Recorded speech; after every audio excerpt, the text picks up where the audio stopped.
Welcome to Leaving CrazyTown with Finn and Sarah. Today we're going to talk about 5 clues that we've hopped on the crazy train. We'd like to hear about what. How do you know? Yeah, how do you know? You've hopped on the Put a crazy comment train. in there.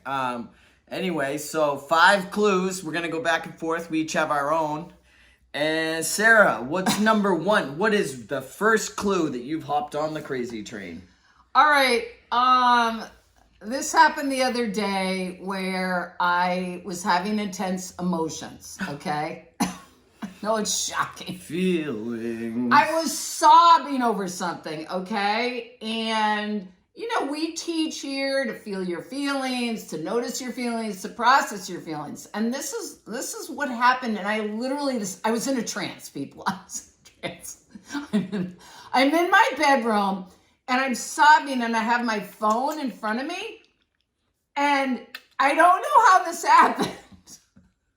But the next thing I know, I'm on Bumble. For those of you who don't know, it's a dating app.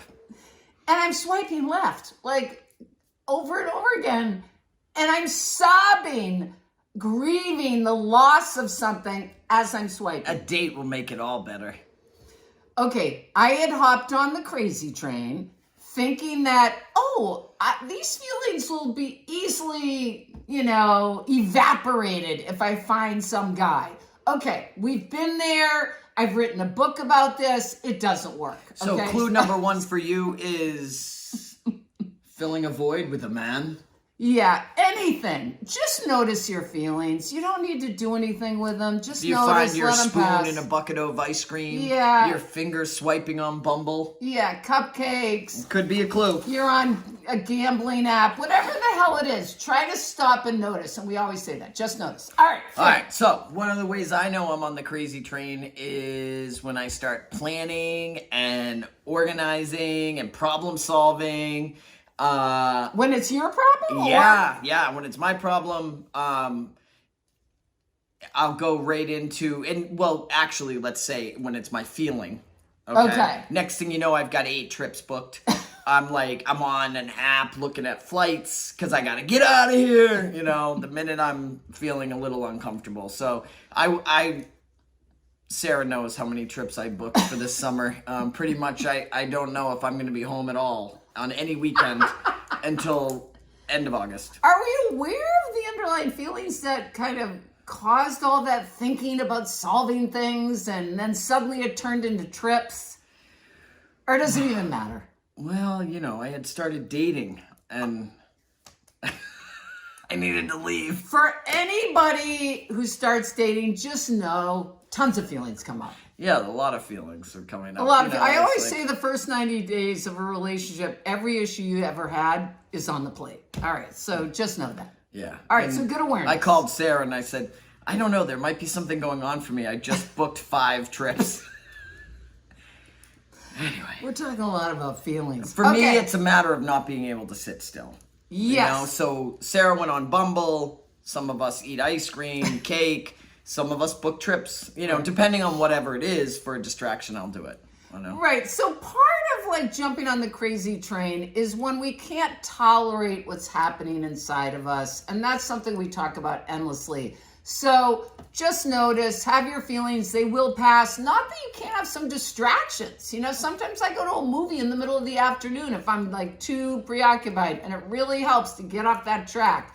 So I think reducing the dangerous outcome from a distraction is great. Perfect. I know, like engaging in an addiction, alcohol, drugs, or things like that. Probably not great. Yeah, probably not a good start. All right, number 2. Trying to fix someone else's problem. Okay, so I get hooked when it's typically my son, but it could be a friend, it could be anyone, starts talking about a problem they have. This recent thing was like, my son had his car and his girlfriend's car, and his girlfriend lives in New York, and where are they going to put their cars for 6 weeks because they can't leave them in New York City and blah, blah. And the next thing I know, he's telling me this story, I start getting amped up.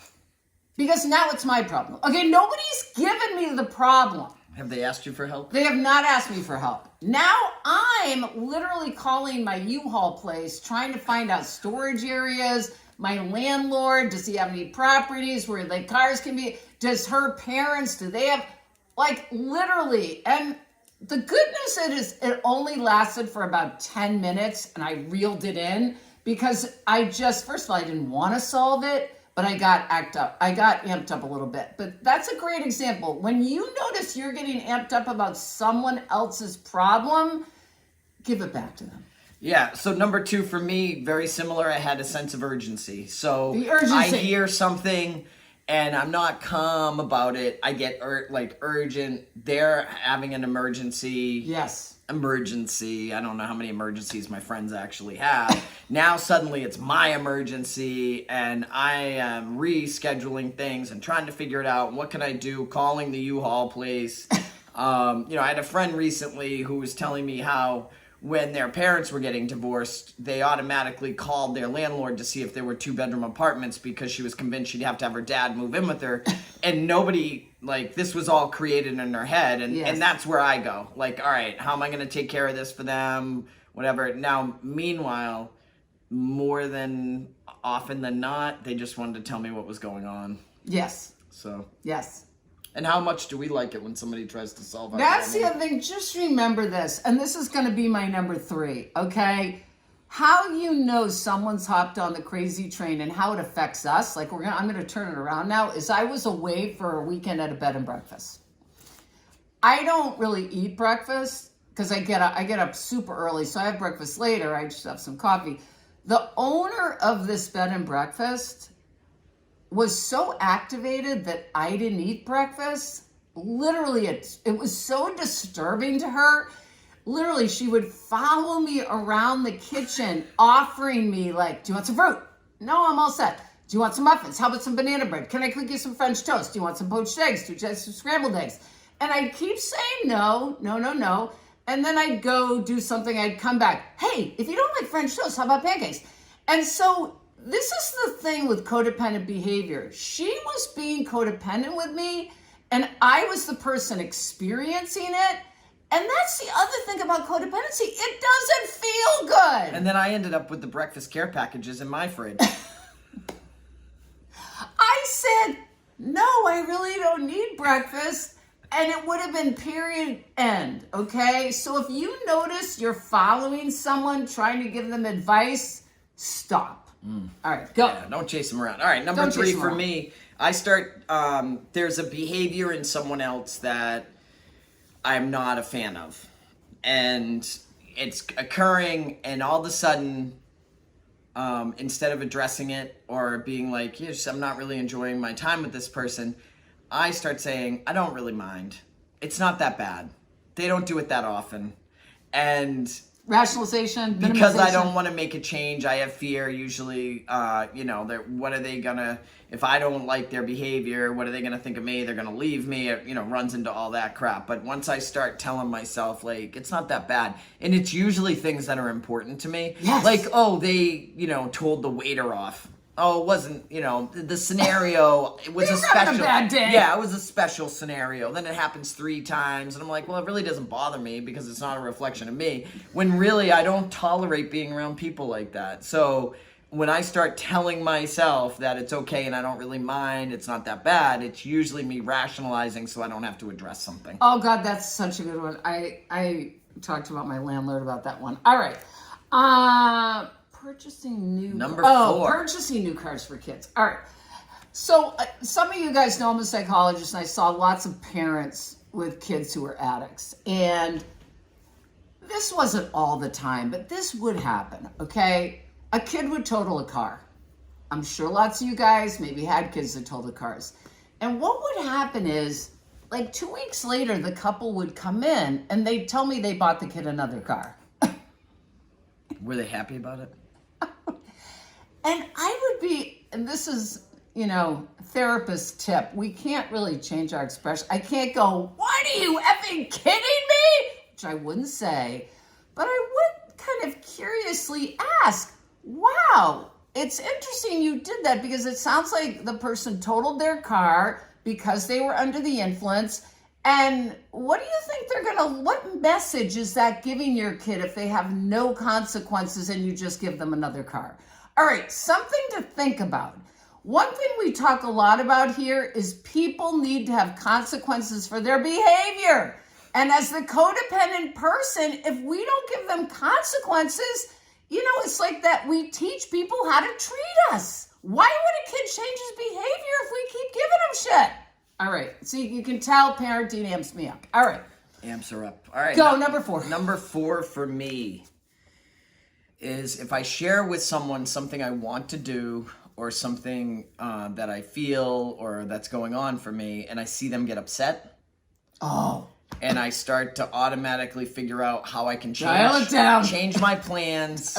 I start changing how I feel. Well, that's not really what I meant. It's not that bad. It's only this one time. I'm not sure it really.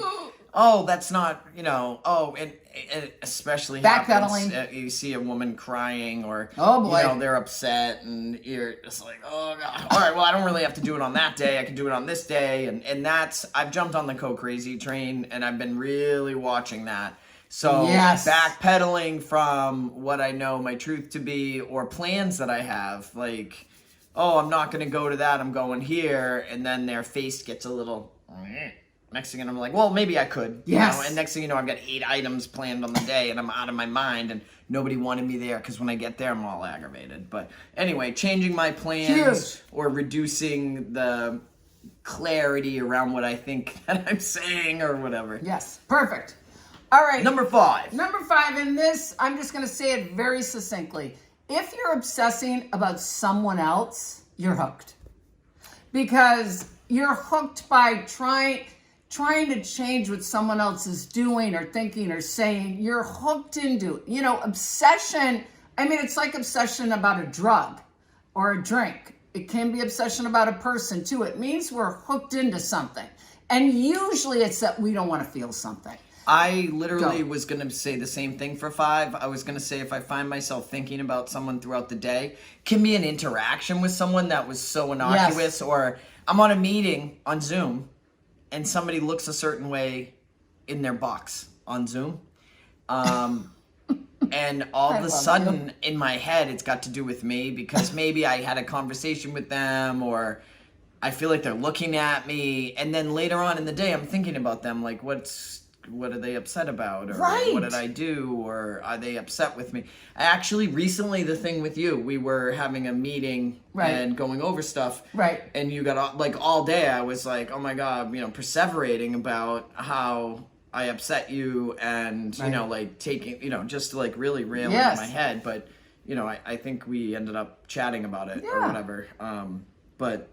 yeah, obsession. If I'm thinking about somebody all day and... or a thing, you're hooked. You're hooked, and it's always bringing it back to you. What got activated for me? What am I afraid of? What am I angry about? What am I sad about? What story am I telling myself about this other person? Usually, how you resolve at least this situation is you just talk to the person. Yeah, because for Not me, always, it's like, oh my God, I was myself. They're leaving me. I'm going to be alone, die homeless and alone. I'm going to die homeless and alone, which is always the big fear. All right. But yet I spend most of my day trying to figure out how I can be alone. That's another episode. I was just thinking about that the other day. All right, so think about it. 5 clues that you've hopped on the CrazyTrain. Write them in the comments. Yeah. Let us know how you know you're on the CrazyTrain. We'd love to hear it. There's so many more than 5. So many more than 5. We're leaving CrazyTown. We're out of here. Love you.